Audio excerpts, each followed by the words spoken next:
આપણે આજે ધોરણ 5 નો પહેલો ચેપ્ટર મજાની ઇન્દ્રિયો વિશે જાણીશું. તો સૌપ્રથમ આપણે એ જાણીશું કે ઇન્દ્રિયો શું છે, ઇન્દ્રિયો કેવી રીતે કામ કરે છે, દરેક સજીવમાં ઇન્દ્રિયો શું કામ કરે છે એના વિશે જાણીશું. તો આ પહેલા આપણે એવું જોઈએ કે તમે ક્યારે એવું અનુભવ્યું છે કે તમે ખુલ્લા મેદાનમાં બેઠા હોવ અને કાગડો આવીને તમારી રોટલી લઈ જાય, ક્યાં તો જમીન પર તમારાથી કઈ ગળી વસ્તુ પડી ગઈ હોય, જેમ કે ખાંડ છે, મીઠાઈ છે, અને કીડીઓનું ઘણું બધું જૂથ એના ઉપર આવીને હુમલો કરે, અથવા તો તમે રસ્તા પર જતા હો અને સૂતેલો કૂતરો તમારા ત્યાંથી પસાર થવાના કારણે એના કાન તરત ઉપર થઈ જાય. તો દોસ્તો, આ બધું શાના કારણે થયું હશે? તો એના માટે જવાબદાર છે સજીવોમાં રહેલી ઇન્દ્રિયો. તો આપણે એ જાણીશું કે પ્રાણીઓ પણ જુદી જુદી ઇન્દ્રિયો પ્રાણીઓની પાસે હોય છે.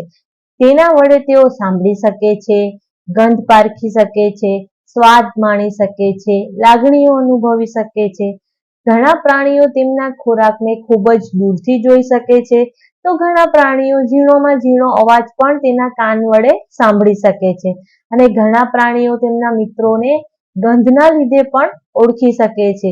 અને આ પ્રાણી સૃષ્ટિ છે તે એમની પાસે રહેલી ઇન્દ્રિયોના ઉદાહરણોથી ભરપૂર છે. તો આપણે એક વસ્તુ જોઈ હશે કે કીડીઓ તેના મિત્રને કેવી રીતે ઓળખી જાય છે.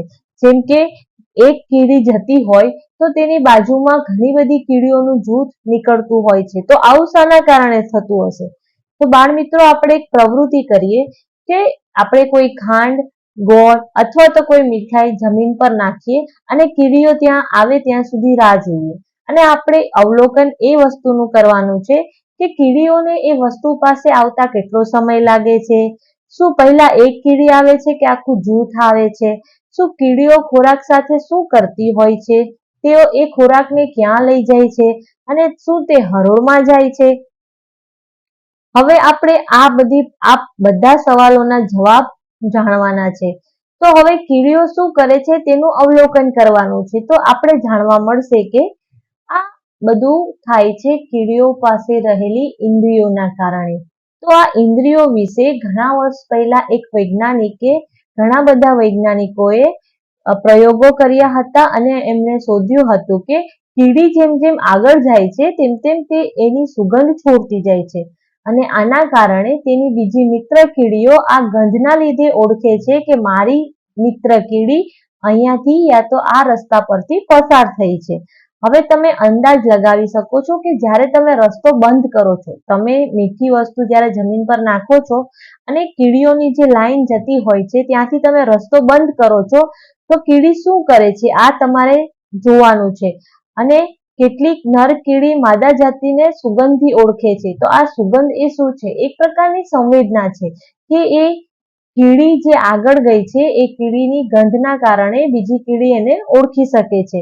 મચ્છરો પણ તેમના શરીરની સુગંધ શોધી લે છે, અને તેઓ તમને તમારા પગની પાણીના સુગંધથી અને શરીરના તાપમાનના લીધે પણ ઓળખી શકે છે.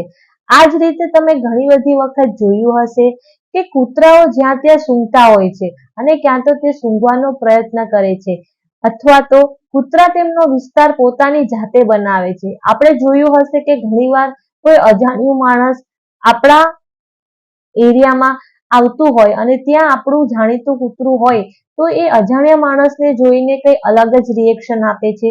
તો આવું પણ શાના કારણે થયું હશે આ પણ આપણે જાણીશું, અને એ પણ જાણીશું કે ઘણા બધા કૂતરા તેમના વિસ્તારમાંથી બીજા કોઈ કૂતરા તેમના પેશાબ અને મળના ગંધથી જાણી શકે છે કે આ એનો વિસ્તાર છે.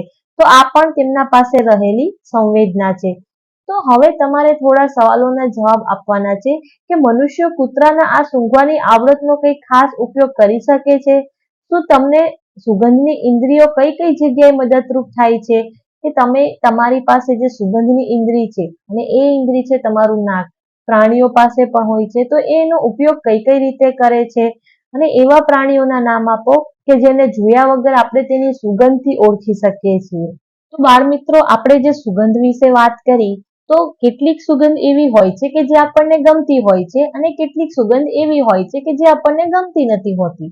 જેવી રીતે એક આપણે ઉદાહરણ લઈએ કે બે આજુબાજુમાં બે પાડોશી મિત્રો હતા. તો એક મિત્ર એમના બાળકને રમાડી રહ્યું હતું, ત્યારે બીજો મિત્ર એમના બાળકને લઈને આવે છે અને એમને બહાર જવાના કારણે એમના બાળકને એમની પાસે મૂકીને જાય છે. થોડી જ વારમાં બંને બાળકો એક સાથે મળ કરે છે, પરંતુ જ્યારે એ માતા પોતાના બાળકના મળને સાફ કરતી વખતે એમને સુગંધ કે ચીડ નથી ચડતી, જ્યારે બીજા એમના સહેલીના બાળકને સાફ કરતી વખતે એમને ચીડ આવે છે, એ તો સુગંધ નથી ગમતી. તો આવું કયા કારણથી થયું હશે એ પણ આપણે જાણવું પડશે કે કઈ સુગંધ કયા માણસને, અમુક સુગંધો એવી હોય છે કે જે માણસોને ગમતી હોય છે અને અમુક સુગંધ એવી હોય છે કે જે દુર્ગંધ જેવી લાગે છે. જેમ કે તમે કોઈ રસ્તા પરથી પસાર થતા હોય અને ત્યાં કચરાનો ઢગલો પડ્યો હોય, તો એ કચરાના ઢગલામાંથી ઘણીવાર બહુ જ ખરાબ દુર્ગંધ આવતી હોય છે અને એનાથી જ આપણે ઉલટું જોઈએ તો કેટલીક વખત કોઈ સારો સ્પ્રે લગાવીને કોઈ માણસ આપણી આ પાસેથી પસાર થાય તો એ સ્પ્રેની સુગંધથી કોઈ માણસને સારી અનુભૂતિ થાય છે. તો આપણે એવી વસ્તુનું વર્ગીકરણ કરશું કે ગમતી સુગંધ અને ના ગમતી સુગંધ. કેટલીક સુગંધો એવી હોય છે કે જે આપણી ઇન્દ્રિયોને ગમે છે, જેમ કે નાકને ગમે છે, અને કેટલીક સુગંધ એવી હોય છે જે નાકને નથી ગમતી. તો આપણે આ બે વસ્તુનું તફાવત જાણવા યા તો એનું વર્ગીકરણ કરીશું કે કઈ સુગંધ આપણને ગમે છે અને કઈ સુગંધ આપણને નથી ગમતી. બાળ મિત્રો, હવે આપણે જોઈશું આપણી ઇન્દ્રિય આંખ.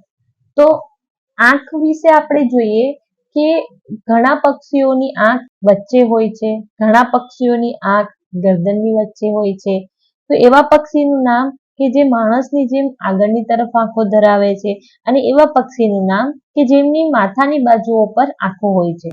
મોટાભાગના પક્ષીઓની આંખો મનુષ્યની જેમ સામેની તરફ હોય છે અને તેમની એક આંખ એક જ સમયે બે અલગ અલગ વસ્તુ જોઈ શકે છે. જ્યારે તે સીધું જોવે ત્યારે તેની બંને આંખો એક જ જગ્યા પર એક જ વસ્તુ પર કેન્દ્રિત થઈ શકે છે.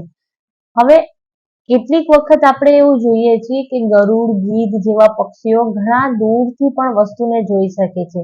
મનુષ્ય યા તો સામાન્ય કોઈ પક્ષી કે જે 2 મીટર દૂર રહેલી વસ્તુ પર ધ્યાન કેન્દ્રિત કરી શકે છે, તેની જગ્યાએ ગરુડ, સમડી, ગીધ જેવા પક્ષીઓ આકાશમાંથી 10 કિલોમીટર દૂર જેટલી વસ્તુઓને એ જોઈ શકે છે.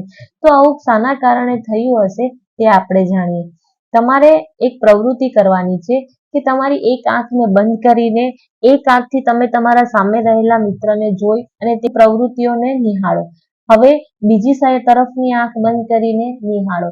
હવે બંને આંખ ખોલીને તમે નિહાળો તો તમે તફાવત જોઈ શકશો કે જ્યારે તમે એક આંખ બંધ કરીને નિહાળો છો ત્યારે તમારા મિત્રની પ્રવૃત્તિ, યા તો તમે તમારી બંને આંખ ખુલ્લી રાખીને નિહાળો છો ત્યારે તમારા મિત્રની પ્રવૃત્તિઓમાં જોવાની સ્પષ્ટતા અલગ અલગ હોય છે. આ જ રીતે તમે એ પણ વસ્તુ જોશો કે જ્યારે તમે નાનો બોલ અને સિક્કો ઉછાળો અને એને પકડવા પ્રયત્ન કરો, જો તમારી એક આંખ ખુલ્લી હશે તો તમે એ સિક્કો કે બોલ આસાનીથી પકડી નહીં શકો. પણ જો તમારી બંને આંખો ખુલ્લી હશે અને એ સિક્કો કે એ બોલ તમે પકડવાની પ્રયત્ન કરશો તો એ આસાનીથી તમારા હાથમાં આવી જશે. તો આ જ રીતે આંખ એ આપણી એક ઇન્દ્રિય છે કે જે જોવાનું કામ કરે છે. આ જ રીતે રંગ કેવી રીતે ઓળખી શકાય કે કયો કલર, આપણી આંખ એ રંગને જોવે છે. ઘણા પ્રાણીઓ, ઘણા પક્ષીઓ એવા હોય છે કે જે દિવસ દરમિયાન જોવે છે, તો એ ઘણા બધા રંગોને ઓળખી શકે છે કારણ કે દિવસ દરમિયાન પ્રકાશ હોય છે. અને ઘણા પ્રાણીઓ, પક્ષીઓ એવા હોય છે કે જે રાત્રિ દરમિયાન જોવે છે, તો એ માત્ર ને માત્ર કાળા અને સફેદ કલરને જ ઓળખી શકે છે. અને તેનું કારણ છે કે રાત્રિ દરમિયાન પ્રકાશ નથી હોતો અને તેના કારણે એ રાત્રે માત્ર ને માત્ર કાળા અને સફેદ રંગને જ નિહાળી શકે છે.